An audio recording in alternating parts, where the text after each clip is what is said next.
on piezo ICSI and comparison with the regular ICSI, which will be by Dr. Ashita, and second talk by Dr. Asta. And due to some reason, she is not here, and that iota classification will also be taken as a talk from Ashita, and we will discuss that thing.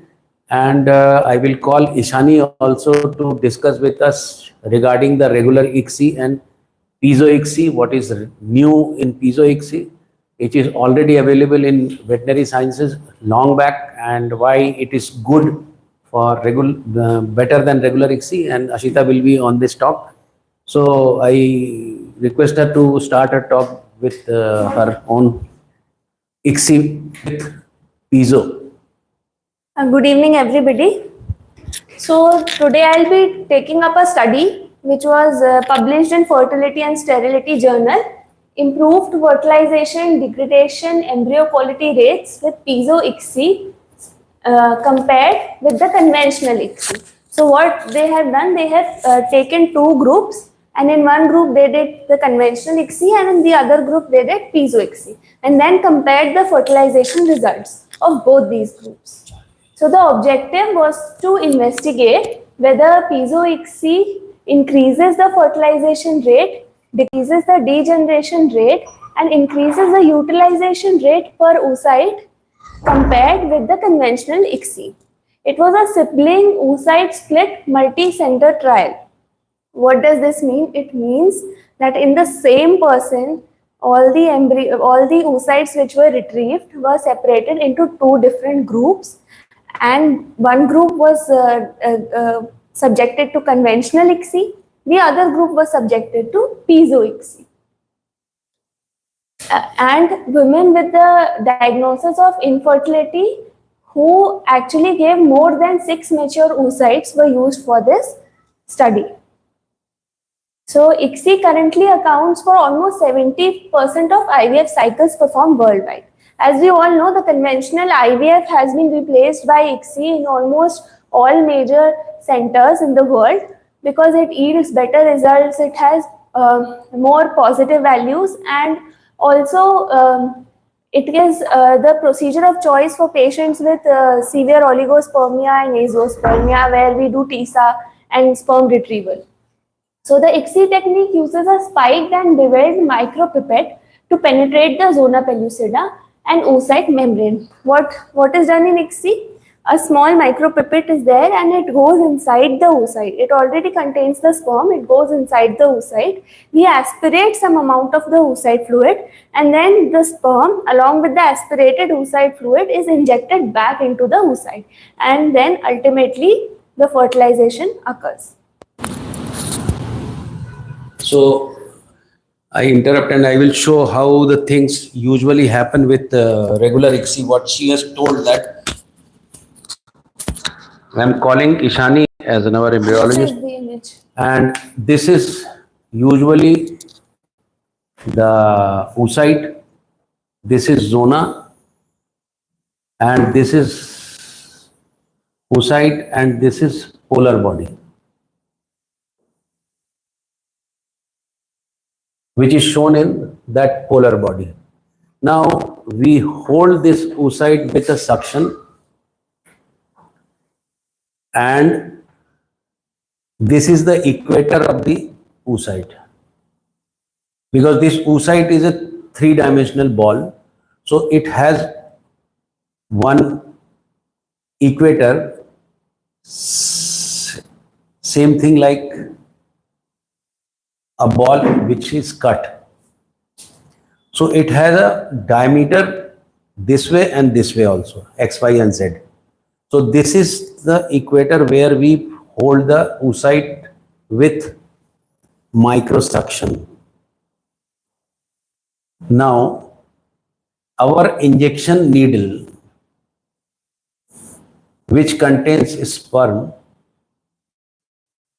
has to reach to the equator in the center, and the polar body should be either at 12 o'clock or 6 o'clock, because this polar body contains these 23 chromosome, which is again going to divide as mitosis, and it will give secondary oocyte during fertilization.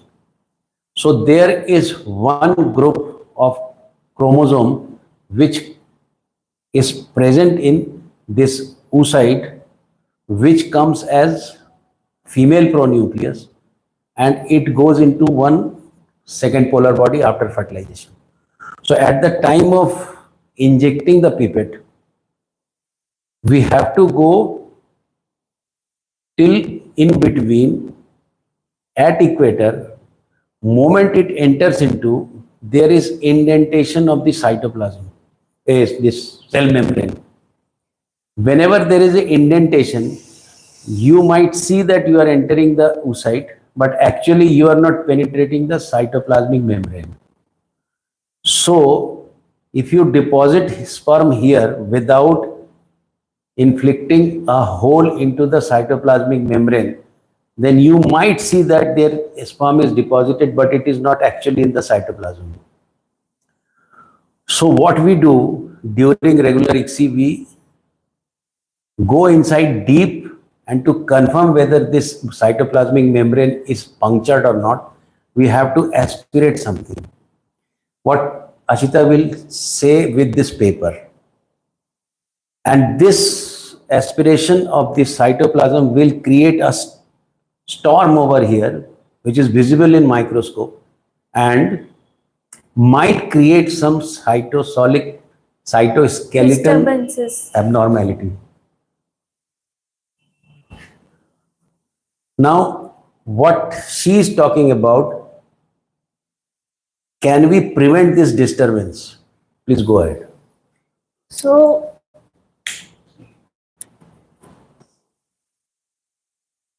with piezo ICSI, what we are doing, that we use a piezoelectric actuator which causes a high speed movements of the injecting pipette, and these fine movements will allow a fine micro drilling of the zona, and through this micro drilling they are actually creating a small hole, and with this hole they allow entry of the sperm. So without actually going completely inside the cytoplasm, aspirating the cytoplasm, we are just creating, using this piezoelectricity, a hole, and through that hole the sperm is allowed to go inside the oocyte.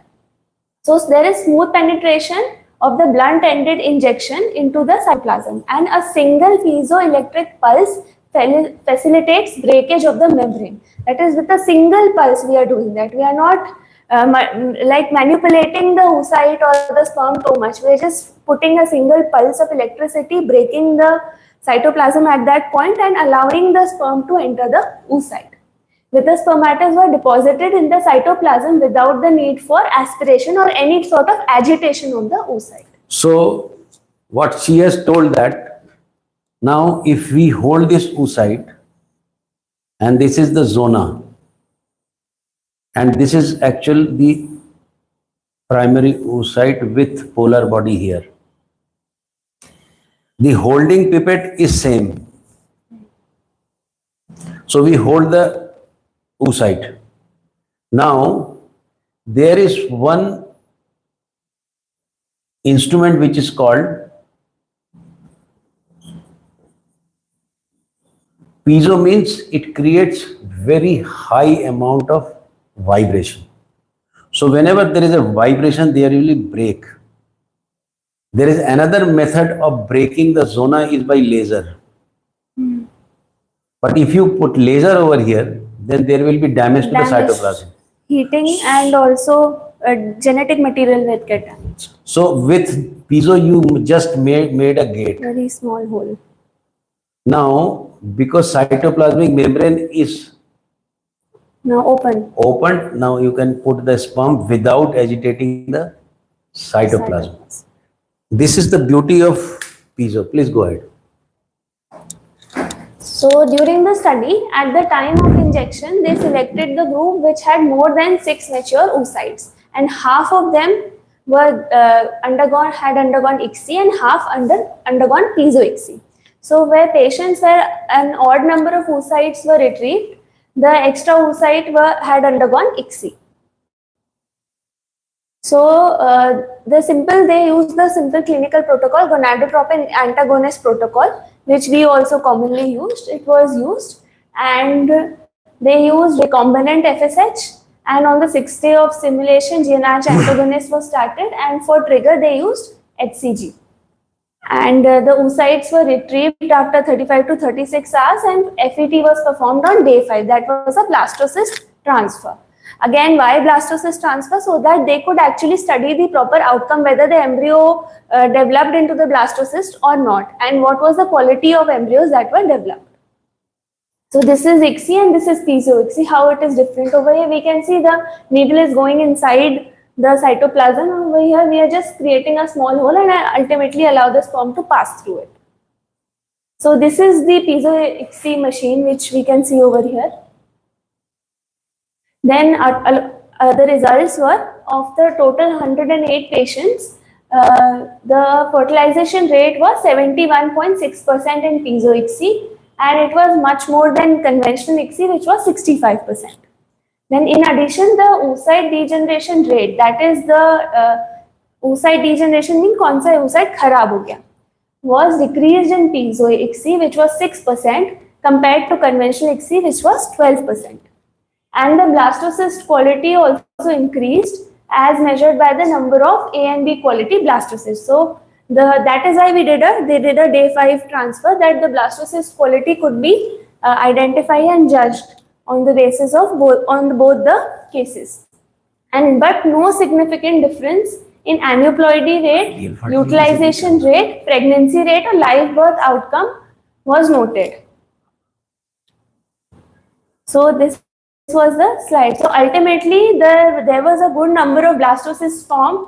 There were a good number of fertilization rate, but the ultimate live birth outcome was not very significantly affected by this.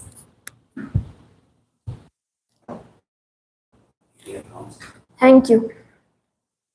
So I would like to call Dr. Ishani, and she will tell us that what are the various precautions that we usually take while doing ICSI and how they help us in getting a better outcome.